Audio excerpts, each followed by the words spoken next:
A very good day. Welcome to BNC African News Feed. I'm Thandeka Kosa and your stories are as follows. President Ramaphosa vows to fix Emfuleni sewage crisis. President Ramaphosa said government was hard at work to address the crisis of sewage leaks in the embattled Emfuleni local municipality. Over the past 2 years, sewage from the Sebokeng wastewater treatment plant has flowed into nearby communities, flooding several homes and destroying roads.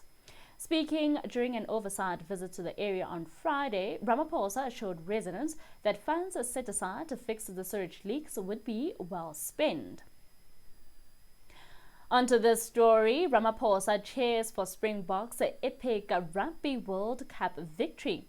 President Ramaphosa has lauded the Springboks, describing South Africa's historic win at the Rugby World Cup as an extraordinary and inspiring national achievement.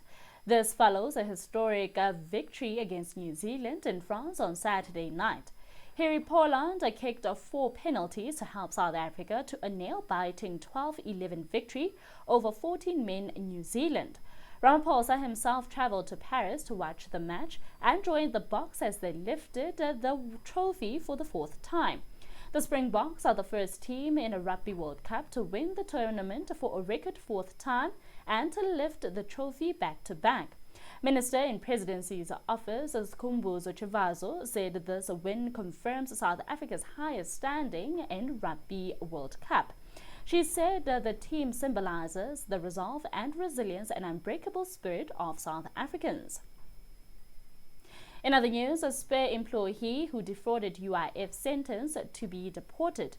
A foreign national has been sentenced in the Randburg Magistrate Court in Gauteng on Thursday on charges of fraud, identity theft and contravention of the Immigration Act.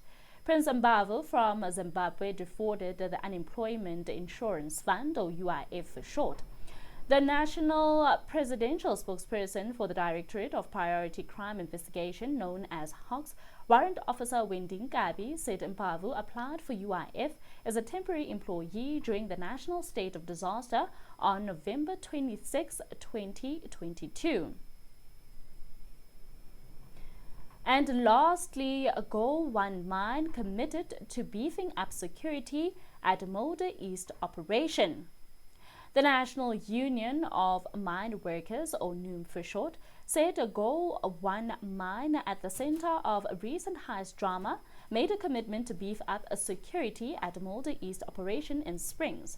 This after more than 500 workers were trapped underground for 3 days amid a labor dispute between rival unions, the National Association of Mine Workers and Construction Union and the National Union of Mine Workers, or NUM for short.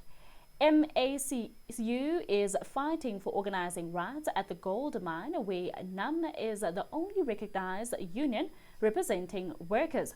Though the impasse was resolved when all the miners resurfaced earlier this week, the dispute remains unresolved, sparking fears of another incident at the mine. From BNC African News Feed, I'm Thandeka Kosa. My time is up and I thank you for yours.